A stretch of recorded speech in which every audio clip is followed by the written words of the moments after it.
Shalom.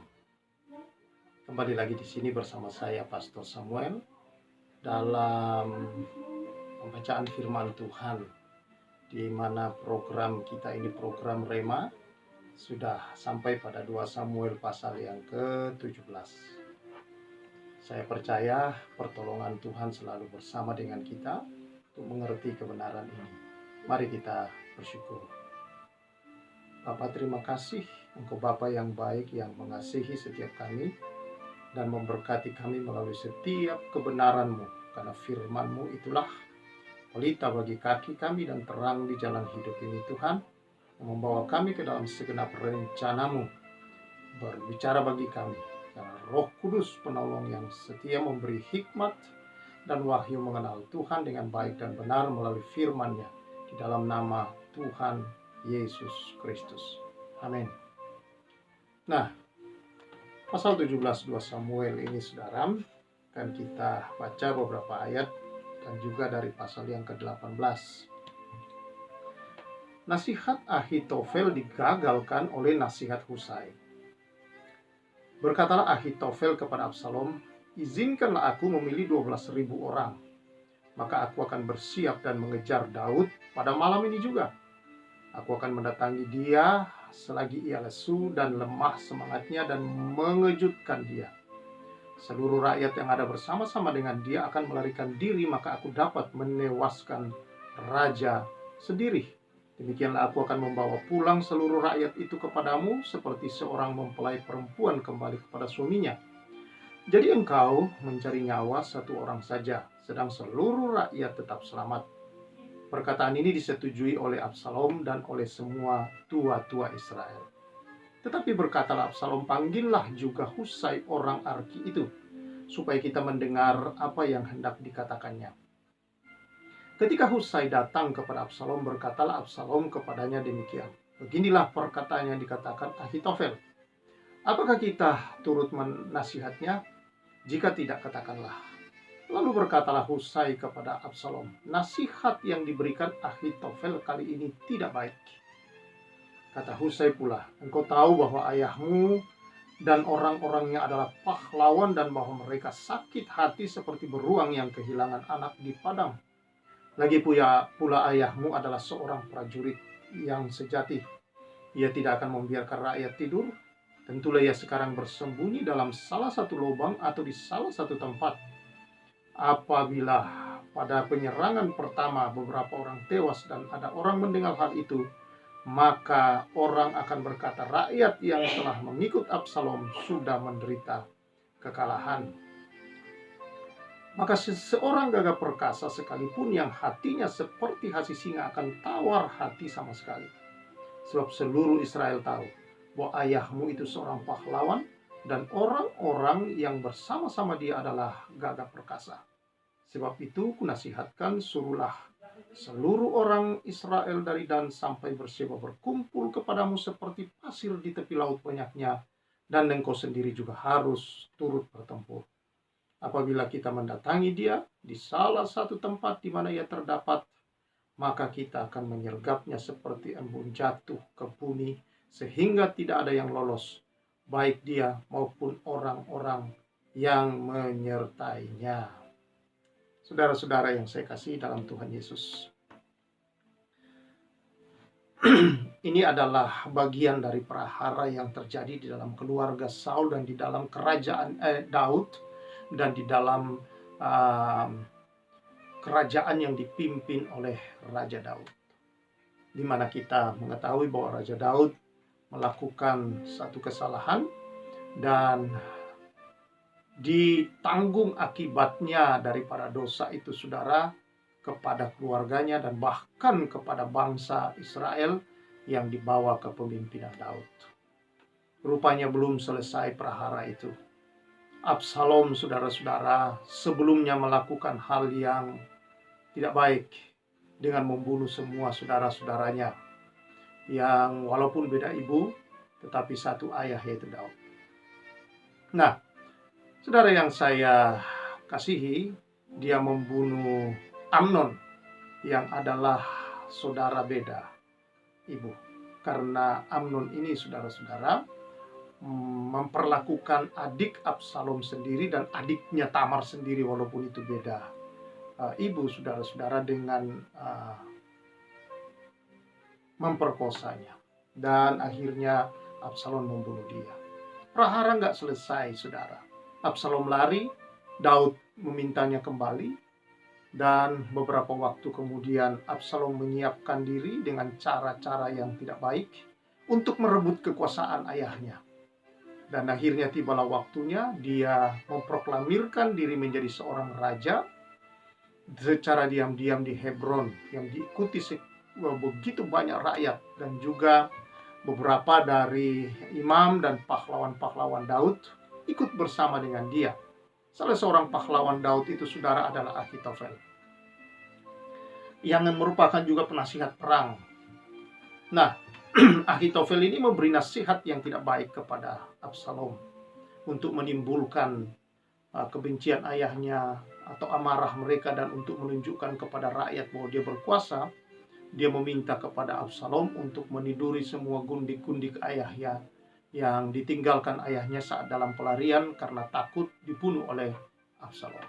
Nah, saudara, seorang sahabat daripada Daud dan juga adalah Panglima Daud, penasihat juga, saudara-saudara, yang setara dengan Ahitofel. Jadi dua orang ini sahabatnya Daud. Tetapi yang satu, saudara, lari kepada Absalom untuk cari muka dan ingin mendapat kedudukan karena dia berpikir Absalom yang akan memimpin bangsa itu kemudian. Dan apa yang terjadi, saudara-saudara? Husai juga datang ke sana dan berpura-pura, saudara, bahwa dia mendukung Absalom. Lalu kemudian Ahitofel berkata kepada raja bahwa mumpung nih Raja Daud lagi kelelahan karena melarikan diri, maka dia berkata untuk meminta kepada Absalom, izinkanlah aku memilih 12.000 orang. Dia berharap dengan 12.000 orang tiba-tiba dia akan menyergap Daud, dan karena dalam keadaan yang lelah maka rakyat akan lari daripadanya karena terkejut, dan Ahitofel akan membunuh Daud, dan cukup dengan satu orang itu maka seluruh rakyat bisa diselamatkan. Dan dibawalah rakyat itu menurut Ahitofel kepada Daud. Tetapi Daud, saudara-saudara, Absalom maksud saya, saudara-saudara, mendengar itu cukup baik. Tetapi kemudian dia mengingat Husai dan dia berkata, panggil juga, kita dengar. Dan dia beritahu apa nasihat Ahitofel. Apa kata Husai? Ahitofel berkata, maaf Tuan Raja, kali ini nasihat sahabatku itu, Ahitofel itu kurang baik, tidak baik. Karena kau tahu ayahmu itu pahlawan yang gagah perkasa, kau tahu bagaimana kehebatan dia, dan juga tentara-tentara panglima. Mereka itu pahlawan-pahlawan sejati, prajurit-prajurit yang ada padanya, prajurit-prajurit perang yang terlatih. Dan mereka dalam keadaan yang sakit hati. Dan tentunya mereka itu sedang bersiap, mungkin sedang bersembunyi satu tempat, dan kalau penyergapan yang kita lakukan gagal, maka rakyat akan mengundurkan diri dari tuanku. Jadi itu bukan cara yang benar untuk saat ini. Karena tentunya Daud akan nekat bersama tentaranya, dan kau tahu kalau Daud yang melawan bersama panglima-panglimanya yang pahlawan-pahlawan perang gagah perkasa itu, maka kita bisa dikalahkan. Karena itu aku berikan nasihat yang lain. Saudara-saudara yang saya kasihi, diberilah nasihat yang lain. Dan kemudian Absalom menganggap bahwa ini yang lebih baik, dan itu yang dituruti. Karena apa, saudara-saudara? Sedianya bahwa Absalom akan berakhir hidupnya dalam perang itu. Nah, akhirnya kita membaca, saudara-saudara, bahwa peperangan terjadi dalam ayat yang pasal yang ke-18. Maka ditemukanlah oleh seorang panglima, seorang prajurit di bawah pimpinan Panglima Yoab, yaitu panglimanya Daud, ditemukanlah Absalom dalam peperangan itu sedang tergantung di atas pohon. Karena rambutnya yang begitu panjang, dia mengendarai keledai, dan keledai lari kencang, dan akhirnya dia punya rambut tersangkut di pohon dan dia tergantung. Dilaporlah kepada Yoab, dan kemudian Yoab berkata begini, ayat 14. Tetapi Yoab berkata, aku tidak mau membuang-buang waktu untuk kau seperti ini. Lalu diambilnyalah 3 lembing dalam tangannya dan ditikamnya ke dada Absalom sedang ia masih hidup di tengah-tengah dahan pohon tarbanti itu. Kemudian 10 bujang pembawa senjata Yoab mengelilingi Absalom lalu memukul dan membunuh dia. Saudara yang saya kasihi di dalam Tuhan Yesus Kristus, dosa selalu membawa akibat. Akibat dari dosa yang pertama, saudara-saudara, manusia mengalami penghukuman akibat dosa Adam. Nah, setiap orang harus mengalami upah dari dosa, yaitu maut. Tetapi itu ditanggung oleh Kristus di atas kayu salib.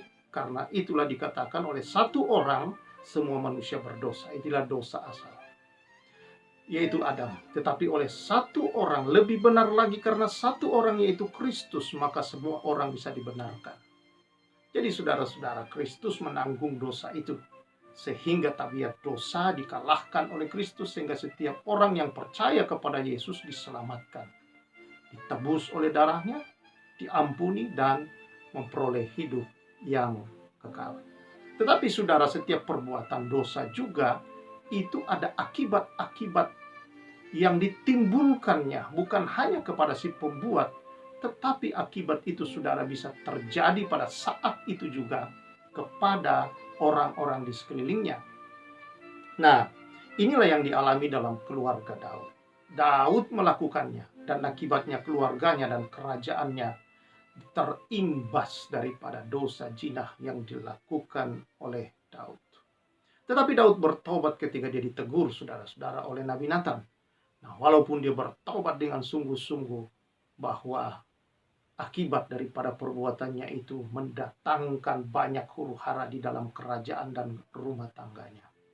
Dan yang terakhir kita lihat di sini, saudara, anaknya sendiri ingin merebut kekuasaannya dengan cara yang tidak baik dan memperlakukan ayahnya sendiri dengan cara-cara yang sangat memalukan sekali. Meniduri semua gundi-gundi kayanya dengan terbuka di depan masyarakatnya.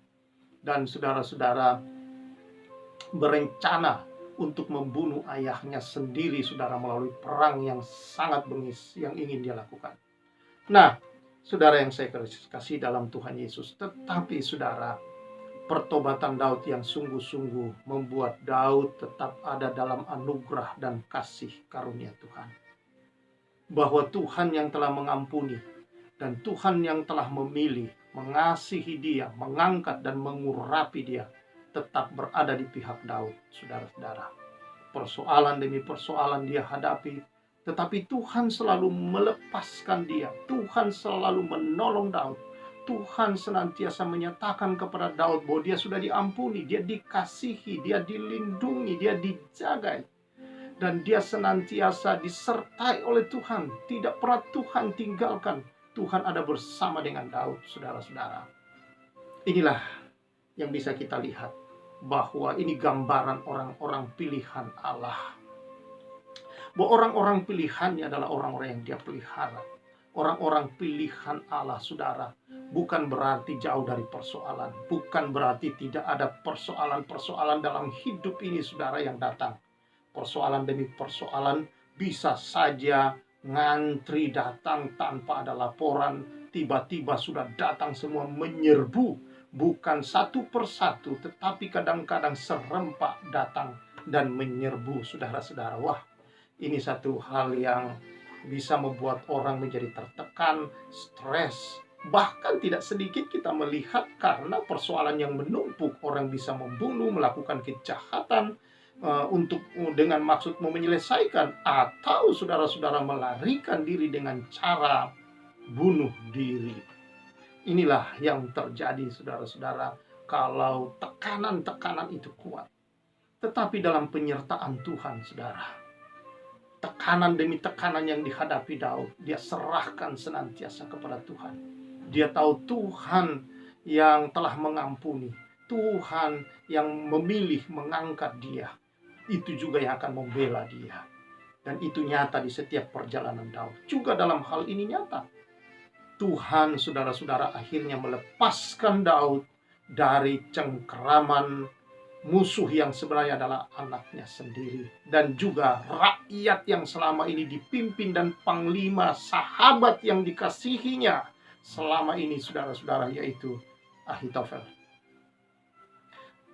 Saudara yang saya kasih dalam Tuhan, kadang-kala dalam hidup seperti ini, kita sudah jatuh, tertimpa tangga. Seringkali saya katakan tuh tangga banyak pakunya, melukai kita. Belum lagi saudara, ketika itu dia senggol anjing yang lagi tidur. Anjingnya bangun, dia menggigit karena kaget. Wah, syukurnya kalau tidak gila anjing itu saudara, maka terjadilah hal yang buruk kepada orang yang digigitnya. Tapi inilah bertubi-tubi kadangkala datang.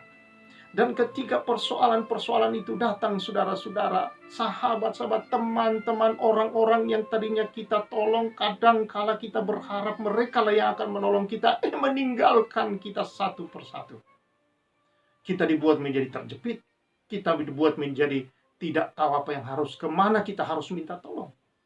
Tetapi sebagai orang-orang pilihan Tuhan, kalau kita tetap berjalan bersama Tuhan, maka satu hal kita tahu, Dia yang menebus kita, Dia yang telah mengampuni kita, Dia yang telah memberi hidupnya di dalam kita. Dia juga yang berkata kepada kita, Roma 8 ayat 28, Allah turut bekerja dalam segala perkara, mendatangkan kebaikan bagi orang-orang yang mengasihinya, yang dipanggil dan yang dipilihnya sesuai dengan rencananya. Ada rencana Allah yang besar buat hidup kita. Tapi kadangkala saudara-saudara, dalam rencana itu kita mengalami saudara seperti Yusuf. Dia dibuang ke dalam sumur. Dia dijauhkan dari mimpi-mimpinya bahwa saudara-saudaranya dan juga ayah ibunya sujud menyembah dia dalam mimpi penglihatannya itu yang dia ceritakan kepada ayah ibu dan saudaranya. Tetapi sekarang dia jauh ketika dia dijual dan menjadi budak di Mesir. Bahkan dia dipenjara, saudara-saudara. Semakin jauh dari mimpi itu, semakin jauh daripada apa yang pernah dia tahu. Tapi tidak pernah ada keluhan di mulut Yusuf. Yusuf tetap percaya. Bahkan kemudian mimpi itu digenapi dan saudara-saudara ibunya datang menyembah, bersujud karena dia seorang penguasa. Ketika saudara-saudaranya ketakutan karena ayahnya sudah meninggal bahwa Yusuf akan balas dendam, apa kata Yusuf?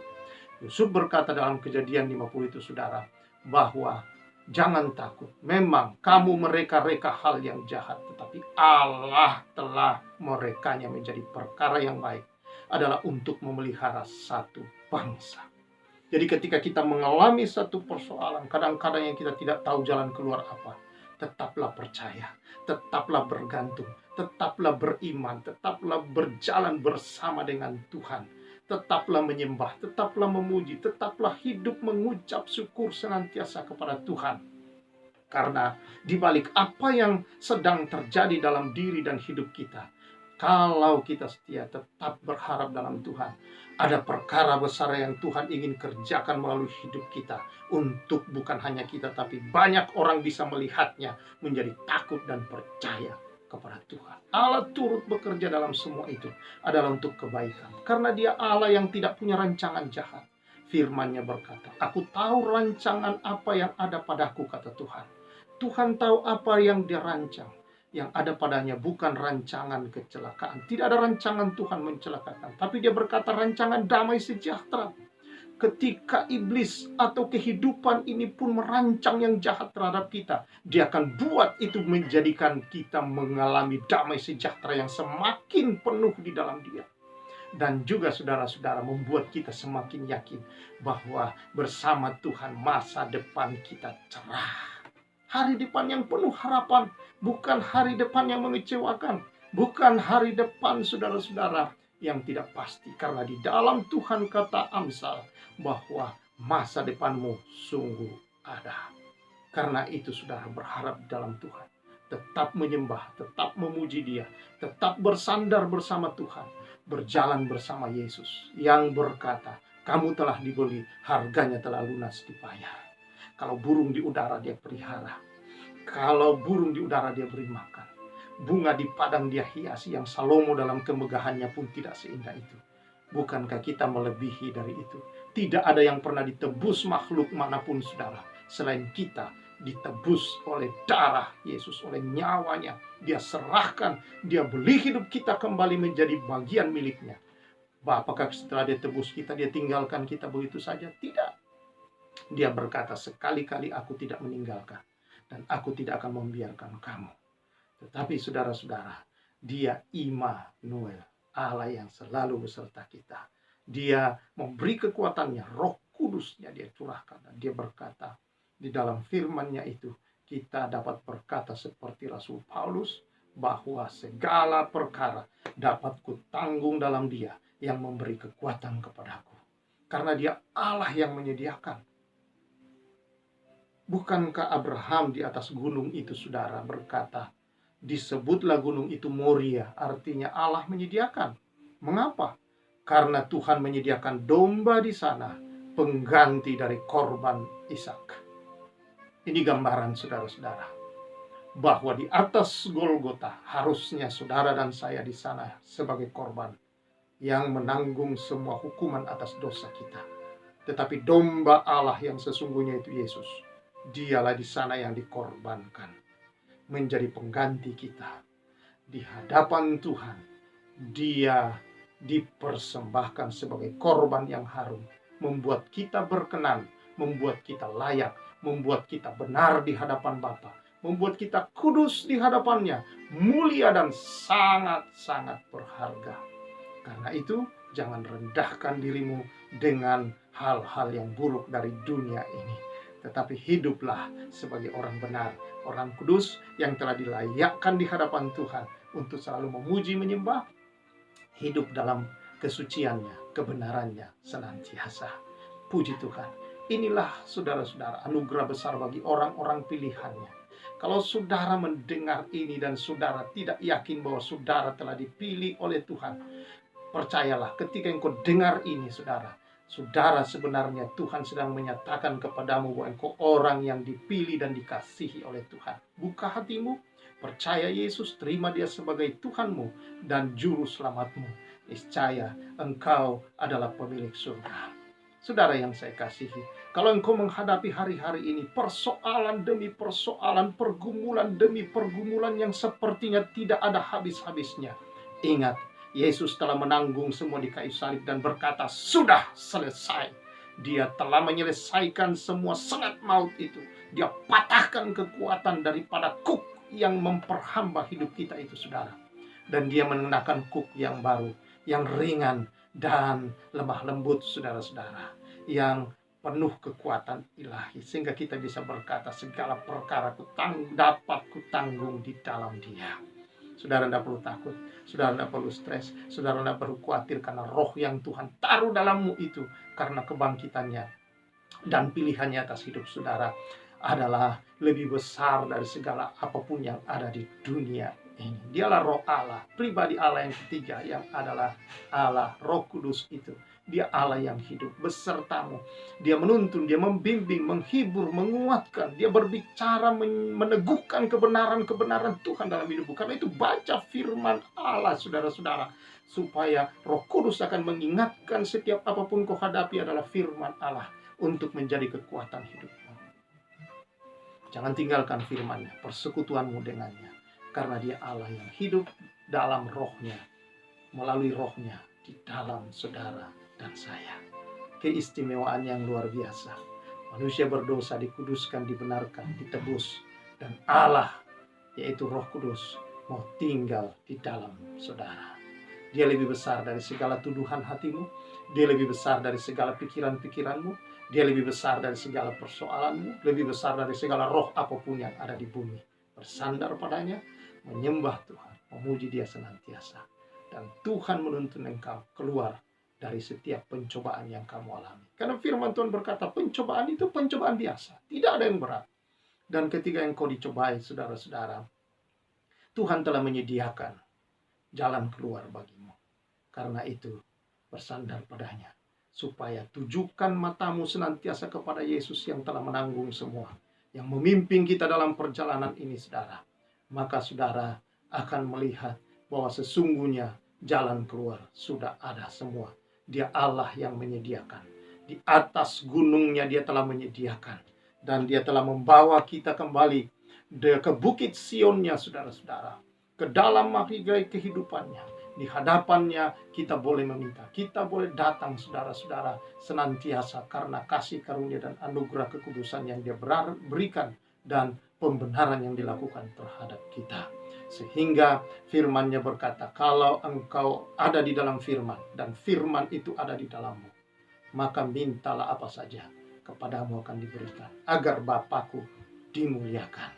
Haleluya, haleluya. Serahkan semua khawatirmu, serahkan semua persoalan-persoalan dalam Tuhan. Dia menanggung semua buat kita. Dia sudah sediakan. Dia Allah yang menyediakan. Ayat terakhir berkata di dalam Filipi 4 ayat yang ke-19, Allahku memenuhi segala keperluanmu menurut kekayaan dan kemuliaannya di dalam Kristus Yesus Tuhan kita. Dia menyediakan semua melalui Kristus yang berkarya buat kita di kayu salib. Semua dia selesaikan, semua tersedia bagi kita. Datang, berharap, percaya, berdoa, dan hidup dalam kebenarannya. Kau melihat bahwa semua sudah disediakan di situ. Terpujilah dia. Haleluya. Tuhan memberkati kita semua. Mari kita berdoa. Tuhan, engkau melihat anak-anakmu, pergumulan-pergumulan apapun dihadapi, Tuhan menolong. Tuhan hadir. Engkau Immanuel yang telah menyediakan semua karena anugerah-Mu yang besar itu.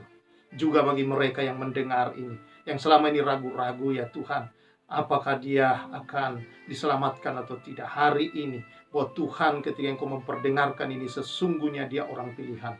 Dan terbukalah hatinya. Dia menerima Kristus, Tuhan Juru Selamat. Sehingga dia boleh, ya Tuhan, mengalami anugerah yang besar itu. Tumbuhkan Tuhan imannya. Dan bawa terus berjalan bersamamu di dalam nama Yesus. Amin. Puji Tuhan, saudara-saudara. Kiranya kebenaran ini menguatkan kita. Dan terus kita berjalan bersama Yesus walau dalam keadaan apapun. Bersama Yesus kita melangkah dan melewati semua badai hidup, melakukan perkara-perkara yang besar. Tuhan Yesus memberkati kita semua. Saya Pastor Samuel menyampaikan salam restorasi.